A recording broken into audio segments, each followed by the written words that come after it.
मेरे इस चैनल पर आप सभी विद्यार्थियों का हार्दिक स्वागत करता हूं। आज की इस क्लास में हम बीए पार्ट फर्स्ट यानी बीए प्रथम वर्ष और पुस्तक का नाम है राजनीति विज्ञान के मूल सिद्धांत। आज की इस क्लास में हमारा टॉपिक रहेगा राजनीति विज्ञान का अर्थ, परिभाषा और इसकी प्रकृति। तो शुरू करते हैं। सबसे पहले हम लेते हैं राजनीति विज्ञान का अर्थ और परिभाषा। तो राजनीति विज्ञान की कोई एक सर्वमान्य परिभाषा तय करना कठिन है। यानी राजनीति विज्ञान के अंदर यदि राजनीति विज्ञान की हम परिभाषा कोई लें तो सभी विद्वान हैं वो किसी एक परिभाषा के ऊपर सहमत नहीं है। यानी यदि किसी एक विद्वान द्वारा कोई परिभाषा दी गई राजनीति विज्ञान की तो दूसरा विद्वान है वो इसके ऊपर सहमत नहीं है। इसके जो प्रमुख कारण हैं वो दो बातें हैं। एक है एक रूप शब्दावली का अभाव और दूसरा है इस विषय को परिभाषित करने वाले विद्वानों के दृष्टिकोण में गहराई से निहित भिन्नताएं। यानी अलग अलग विद्वान हैं, उनके अलग अलग राजनीति विज्ञान को लेकर के अलग अलग उनका दृष्टिकोण है, अलग अलग उनकी सोच है, जिस कारण से सभी विद्वान हैं वो राजनीति विज्ञान की कोई एक परिभाषा है वो तलाश नहीं कर पाए। राजनीति विज्ञान के जो प्रमुख विद्वान हैं उनमें गार्नर है वो सबसे प्रमुख माने जाते हैं। तो गार्नर ने जो अपनी पुस्तक है पॉलिटिकल साइंस एंड गवर्नमेंट, जिसका प्रकाशन उन्होंने 1928 में किया था। तो गार्नर की जो प्रमुख पुस्तक है पॉलिटिकल साइंस एंड गवर्नमेंट, यह जो पुस्तक है 1928 में जो प्रकाशित हुई थी, इसमें उन्होंने इस भ्रम की ओर इशारा करते हुए लिखा है कि यह खेदजनक है कि राजनीति विज्ञान में अब तक कोई सुनिश्चित शब्दावली नहीं बन पाई है। यानी इसके जो प्रमुख विचारक हैं राजनीति के गार्नर, उन्होंने खुद यह स्वीकार किया है कि यह बहुत ही खेदजनक है कि अब तक कोई सुनिश्चित शब्दावली है वो नहीं बन पाई है, जिससे अक्सर भ्रम और गलतफहमी उत्पन्न होती है, जबकि अन्य विज्ञानों में यह स्पष्ट होती है। यानी राजनीति को छोड़कर के यदि बाकी हम विज्ञान लेवें तो सब में एक स्पष्ट और निश्चित परिभाषा है, लेकिन इसकी कोई परिभाषा अब तक नहीं बन पाई है। राजनीति विज्ञान को समझने के लिए उसकी परिभाषाएं उनको दो व्यापक धाराओं में बांटा जाता है। तो राजनीति विज्ञान की जो परिभाषाएं हैं हम पहले ये समझ चुके हैं कि राजनीति विज्ञान की कोई एक निश्चित परिभाषा नहीं है। इसके अंतर्गत परिभाषा को लेकर के विद्वानों में गहरा मतभेद है और जितने विद्वान हैं उनके सबके अलग अलग उन्होंने परिभाषाएं दी हैं। तो राजनीति विज्ञान की परिभाषाओं को लेकर के मुख्य रूप से दो प्रमुख धाराएं या दो प्रमुख भागों में बांटा जा सकता है। एक है परंपरागत परिभाषाएं और दूसरा है आधुनिक परिभाषाएं। तो राजनीति विज्ञान की जो परिभाषा है उसको समझने के लिए हम परिभाषाओं को दो भागों में बांटा गया है। एक है परंपरागत परिभाषाएं और दूसरा आधुनिक परिभाषाएं। पहला हम लेते हैं परंपरागत परिभाषाएं। 1903 से पहले का जो राजनीति विज्ञान है उसको परंपरागत माना जाता है। ये ध्यान रखने की बात है कि 1903 से पहले का जो राजनीति विज्ञान है उसको परंपरागत में माना जाता है। इस दौर में राजनीति को दर्शन, आचार शास्त्र और कानूनी संस्थाओं के अध्ययन से जोड़कर देखा गया है। अब देखो प्रमुख विचारक कौन कौन है इसमें। प्लेटो है, अरस्तु है, सेंट थॉमस एक्विनास है और कांट है और हीगल है। ये प्रमुख इसमें विचारक माने जाते हैं परंपरागत परिभाषाओं के अंतर्गत। दो तीन विद्वान हैं, इनकी जो प्रमुख पुस्तकें हैं उनको भी हमें ध्यान में रखना है। पहला जैसे प्लेटो है तो प्लेटो की जो प्रमुख पुस्तक है द रिपब्लिक है। अरस्तु है उसकी पॉलिटिक्स है। प्रमुख पुस्तकें हैं जिनके अंदर उन्होंने अपने विचारों को व्यक्त किया है। हीगल है, हीगल की जो प्रमुख पुस्तक है वो है फिलोसफी ऑफ ए राइट। इस परंपरा की प्रमुख दार्शनिक करती हैं। तो परंपरा जो विचारक हैं परंपरागत दृष्टिकोण के अंतर्गत है उनमें प्लेटो है, अरस्तु है, हीगल है, कांट है और सेंट थॉमस एक्विनास है। ये राजनीति विज्ञान के जो परंपरागत दृष्टिकोण है उसके अंतर्गत प्रमुख विचारक माने जाते हैं। परंपरागत दृष्टिकोण है उसके तीन प्रमुख परिभाषात्मक धाराएं उभरती हैं। तो परंपरागत दृष्टिकोण के अंतर्गत जो प्रमुख धाराएं यानी इसमें किन बातों का अध्ययन किया जाता है, या हम कह सकते हैं कि जो परंपरागत दृष्टिकोण है परिभाषा की दृष्टि से उसमें किन किन बातों का इसमें अध्ययन किया जाता है। तो सबसे पहले है राज्य का अध्ययन। तो कुछ विचारक ये कहते हैं कि परंपरागत दृष्टिकोण से विचारक ये कहते हैं कि राजनीति विज्ञान के अंतर्गत केवल राज्य का अध्ययन किया जाता है, इसके अलावा किसी और दूसरी बात का अध्ययन नहीं होता है। इसके प्रमुख विचारक कौन कौन से हैं? तो वो हैं गार्डनर, ब्लंसली और गेरिज। ये जो विचारक हैं वो ये कहते हैं कि राजनीति विज्ञान के अंतर्गत केवल राज्य का अध्ययन किया जाता है। जैसा कि गार्डनर ये कहता है कि राजनीति विज्ञान की शुरुआत और अंत राज्य से होता है। ये गार्डनर की परिभाषा है। राजनीति विज्ञान की जो परिभाषा दी है उसमें गार्डनर ने यह कहा है परिभाषा के रूप में कि राजनीति विज्ञान की शुरुआत और अंत है वो राज्य से होता है, या हम कह सकते हैं राज्य का प्रारंभ और अंत है वो राज्य से होता है। ये गार्डनर ने परिभाषा दी है। ब्लंसली ये कहता है कि यह राज्य के स्वरूप, संरचना और विकास का अध्ययन है। गेरिज यह राज्य की उत्पत्ति, उद्देश्य और समस्याओं का विवेचन करता है। तो परिभाषा की दृष्टि से जो परंपरागत दृष्टिकोण है उसके अंतर्गत एक जो प्रमुख बात है वो है राज्य का अध्ययन। राज्य के अध्ययन में कौन कौन से विचारक माने जाते हैं? तो वह है गार्डनर, ब्लंसली और गेरिज। दूसरा जो प्रमुख बात आती है वो है सरकार का अध्ययन। तो सरकार का अध्ययन कुछ विचारक ये मानते हैं कि राजनीति के अंदर केवल सरकार का अध्ययन किया जाता है। तो इसके अंतर्गत दो प्रमुख विचारक हैं, एक है शीले और दूसरा है लीकोक। ये दोनों विचारक ये कहते हैं कि राजनीति ज्ञान के अंतर्गत केवल सरकार का अध्ययन होता है। हमने जो पहला बिंदु जो देखा वो तो किसके बारे में था? परंपरागत दृष्टिकोण के अंतर्गत राज्य का अध्ययन। दूसरा जो बिंदु है वो है सरकार का अध्ययन। इसमें दो प्रमुख विचारक हैं, शीले और लीकोक। शीले कहता है कि जैसे जीव विज्ञान जीवन का अध्ययन करता है वैसे राजनीति विज्ञान सरकार का अध्ययन करता है। लीकोक ये कहता है कि यह सरकार की संरचना और क्रियावली से संबंधित अध्ययन है। तीसरा जो प्रमुख बिंदु है वो है राज्य और सरकार दोनों का अध्ययन। इसके अंतर्गत जो प्रमुख विचारक हैं वो हैं गिलक्रास्ट, डिमोक और लास्की। ये तीन जो प्रमुख विचारक हैं वो ये कहते हैं कि राजनीति के अंतर्गत राज्य और सरकार दोनों का अध्ययन किया जाता है। तो देखो परंपरा दृष्टिकोण के अंतर्गत जो परिभाषाएं हैं उनमें प्रमुख बिंदु कौन कौन से हैं? राज्य का अध्ययन, सरकार का अध्ययन, राज्य और सरकार दोनों का अध्ययन। इसमें तीन प्रमुख विचारक हैं, गिलक्रास्ट, डिमोक और लास्की। गिलक्रास्ट ये कहता है कि राजनीति विज्ञान वस्तुतः राज्य और सरकार दोनों की समस्याओं का अध्ययन करता है।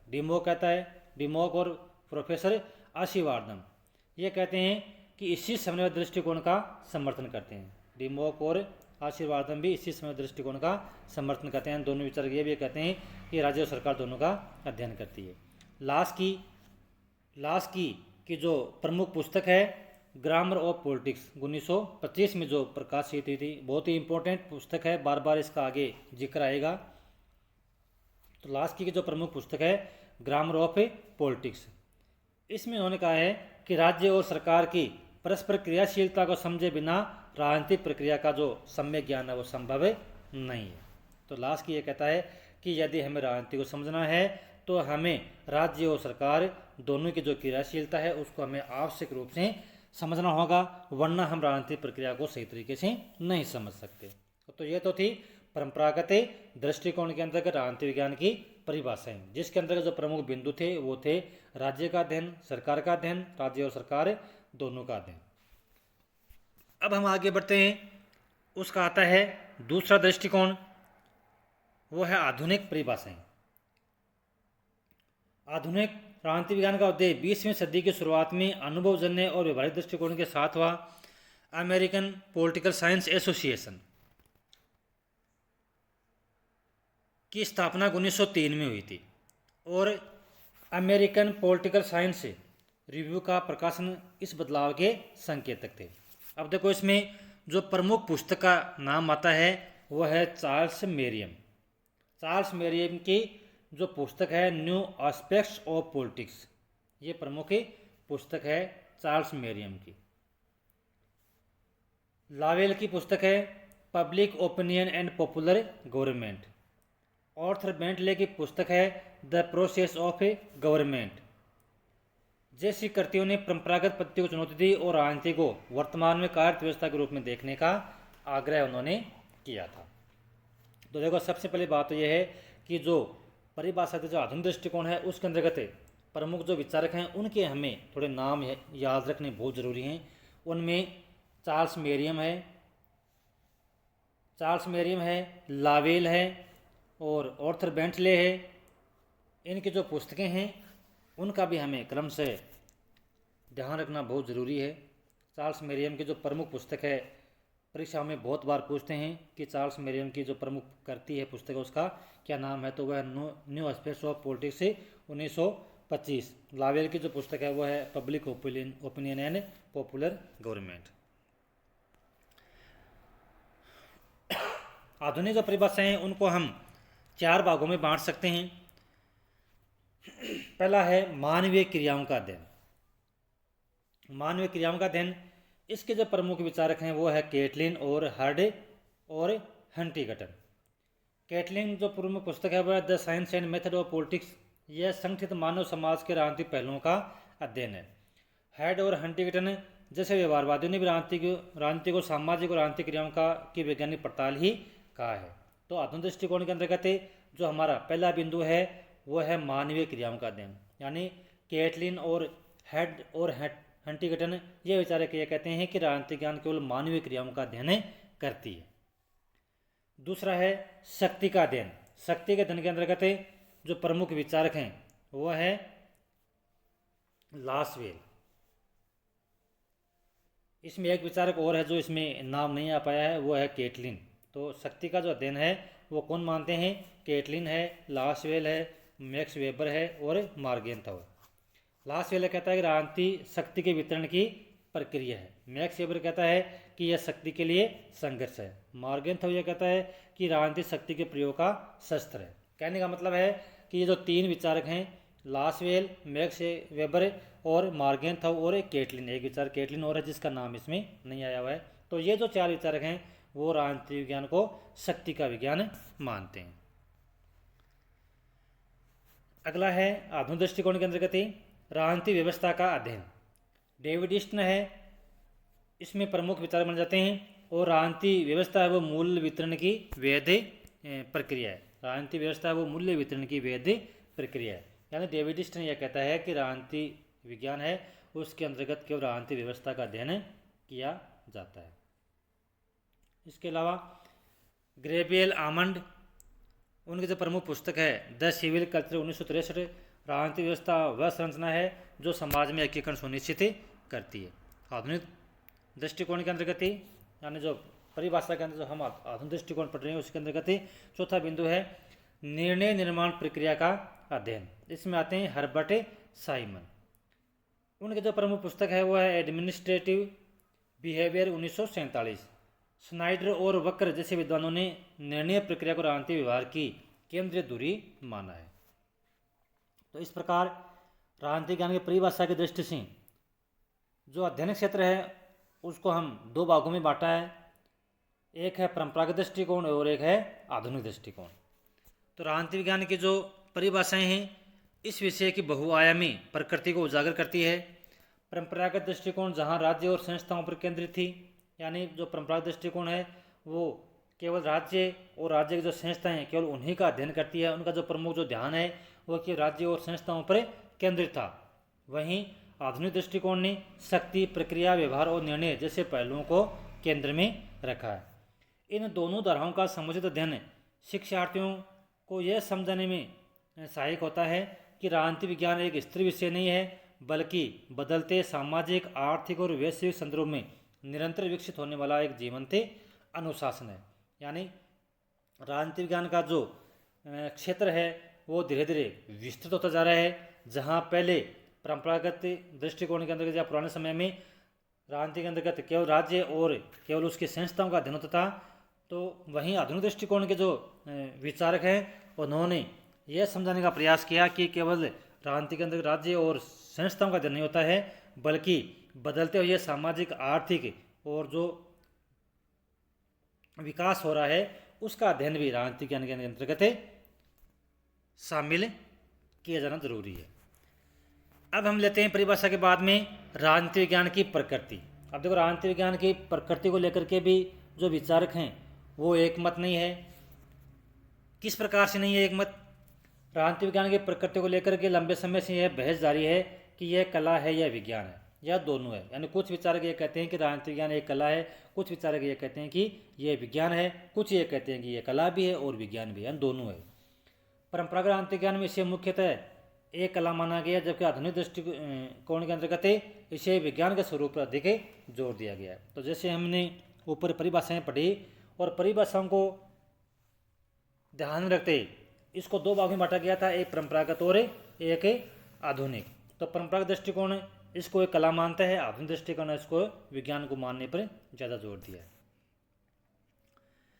अब है परंपरागत परिप्रेक्ष्य में राजनीति विज्ञान की प्रकृति। तो राजनीति विज्ञान की प्रकृति यदि हम समझने का प्रयास करें तो राजनीति विज्ञान की प्रकृति को लेकर के भी विद्वानों में जो मत है वो समान ही है। दोनों आधुनिक और परंपरागत है, दोनों विचारकों में इसकी प्रकृति को लेकर के भी मतभेद है। परंपरागत दृष्टिकोण राजनीति विज्ञान को एक मूल्य प्रधान, व्यवहारिक और कौशल आधारित कला के रूप में देखा गया है। प्रमुख विचार कौन कौन से हैं? प्लेटो, अरस्तु, गेटल, ब्रैनसली आदि ने इसे राज्य संचालन की एक कला माना है। तो एक तो आपने तो राजनीति विज्ञान के जो आधुनिक और परंपरागत दृष्टिकोण है उनके अंतर्गत तो विचारक कौन कौन से आते हैं उनका भी हमें ध्यान रखना बहुत जरूरी है। तो राजनीति विज्ञान की जो प्रकृति है उसमें हम परंपरागत दृष्टिकोण के अंतर्गत हम देखें तो इसको कला ही इसको मानने के लिए वो ज़्यादा देखे गए हैं। कला मानने के जो प्रमुख आधार हैं वह है यह मानव व्यवहार से जुड़ा विषय है जो अनुभव और व्यवहारिकता पर आधारित है। यानी जो परंपरागत दृष्टिकोण है वो जो विचारक हैं वो राजनीति विज्ञान की प्रकृति को कला मानते हैं कि इसको कला के रूप में हमें देखना चाहिए। तो कला मानने के प्रमुख आधार कौन से हैं? वो यह कहते हैं कि यह मानव के व्यवहार से जुड़ा विषय है जो अनुभव और व्यवहारिकता पर आधारित है। इसमें अस्थायी सिद्धांत नहीं है बल्कि परिस्थिति के अनुसार जो नियम है वो बदलते रहते हैं। शक्ति पृथक्करण, दलीय व्यवस्था, लोकमत जैसे सर्वमान्य ढांचे इसी सोच का परिणाम है। यह आदर्शों पर आधारित है, जैसे प्लेटो का न्याय राज्य या रूसो का सामान्य इच्छा का सिद्धांत। परंपरागत राजनीति विज्ञान में तर्क कम, मूल्य अधिक और अनुभव अधिक महत्वपूर्ण माने गए हैं, जिससे यह विज्ञान की अपेक्षा कला अधिक रहा है। तो ये तो था राजनीति विज्ञान की प्रकृति परंपरागत दृष्टिकोण के रूप में। अब हम आते हैं आधुनिक परिप्रेक्ष्य में राजनीति विज्ञान की प्रकृति है वो किस प्रकार की। 1903 के बाद में खासकर व्यवहारवाद के आगमन के साथ राजनीति विज्ञान के स्वरूप में वैज्ञानिकता आई। David Easton, Gabriel, Almond, Karl Deutsch, हेराल्डोस्की आदि ने इसे सामाजिक विज्ञान के रूप में विकसित किया है। तो जैसा कि हम मानते हैं जो परंपरागत दृष्टिकोण है वो 1903 तक रहा था और 1903 के बाद में हम आधुनिक दृष्टिकोण के रूप में राजनीति विज्ञान को देखते हैं। तो आधुनिक दृष्टिकोण के अंतर्गत डेविड ईस्टन है, आलमंड है, कार्ल डाइच है, हेराल्डोस्की है, ये आधुनिक परिप्रेक्ष्य के अंतर्गत विचारक प्रमुख माने गए। तो आधुनिक दृष्टिकोण जो विचारक हैं उनका यह मानना है कि राजनीति विज्ञान है वो एक कला नहीं है बल्कि विज्ञान मानते हैं इसको, यानी विज्ञान मानने के ऊपर ज़्यादा जोर देते हैं। उनके प्रमुख तर्क क्या हैं? विज्ञान मानने के जो प्रमुख तर्क हैं वो ये हैं कि राजनीतिक घटनाओं का अध्ययन अनुभवजन्य और व्यवस्थित तरीकों से किया जाने लगा है। आलमंड का संरचनात्मक प्रक्रियात्मक मॉडल या ईस्टन का इनपुट आउटपुट मॉडल इसके उदाहरण है। राजनीति, संस्कृति, सामाजिकरण और आधुनिकीकरण जैसे विषयों में मापन और विश्लेषण संभव हुआ है। सांख्यिकीय विधियों, सर्वेक्षणों और डेटा विश्लेषण का उपयोग बढ़ा है। फिर भी इसकी कुछ सीमाएं बनी रही। राजनीति विज्ञान की शब्दावली अस्पष्ट जैसे न्याय और स्वतंत्रता, सार्वभौमिक सिद्धांतों की कमी, कोई एक व्यवस्था सभी समाजों पर लागू नहीं होती, प्रयोगशालाएं, परीक्षण की संभावनाएं सीमित है और पूर्ण भविष्यवाणी संभव नहीं है।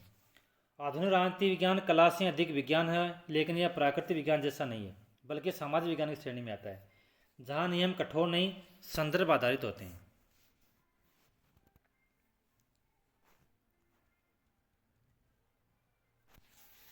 राजनीति विज्ञान की प्रकृति समय और दृष्टिकोण के साथ बदली है। परंपरागत दृष्टिकोण में यह मूल्य आधारित कला थी, आदर्श और सिद्धांत इसमें प्रमुख प्रधान माने गए हैं। तो परंपरागत और आधुनिक दृष्टिकोण दोनों के अंतर्गत हमने राजनीति ज्ञान की प्रकृति को समझने का प्रयास किया। यदि हम सार रूप में देखें तो परंपरागत दृष्टिकोण में यह मूल्य आधारित कला थी, जिसमें आदर्श और सिद्धांत को प्रधानता दी गई है। आधुनिक दृष्टिकोण में यह आंकड़ों और तथ्यों पर आधारित राजनीति विज्ञान है। इसमें अधिक वस्तुनिष्ठ और विश्लेषण परक इसको बनाने का प्रयास किया गया है। इसलिए कहा जा सकता है कि राजनीति विज्ञान न तो पूरी तरह से कला है और न ही यह विज्ञान है। यह एक व्यवहारिक, अनुभवजन्य और संदर्भ निर्भर सामाजिक विज्ञान है, जिसमें कला और विज्ञान दोनों के तत्व मिलते हैं, लेकिन समय के साथ विज्ञान की ओर उसका जो झुकाव है वो बढ़ा है। तो आज की इस क्लास में हमने राजनीति विज्ञान का अर्थ, परिभाषा और इसकी प्रकृति को समझने का प्रयास किया। परीक्षा की दृष्टि से राजनीति विज्ञान का अर्थ, परिभाषा और प्रकृति बहुत ही इम्पोर्टेंट है। तो राजनीति विज्ञान का जो अर्थ है उसको हमने दो भागों में विभाजित किया है, एक है परंपरागत दृष्टिकोण और एक आधुनिक दृष्टिकोण। क्योंकि राजनीति विज्ञान के अर्थ और परिभाषा को लेकर के जितने भी विचारक राजनीति विज्ञान के उसमें एक रूपता का अभाव है। जितने विचारक हैं उतनी परिभाषाएं हैं, इसलिए राजनीति विज्ञान की परिभाषा लेकर के दो धाराएं या दो भागों में बांटा गया, परंपरागत और आधुनिक दृष्टिकोण।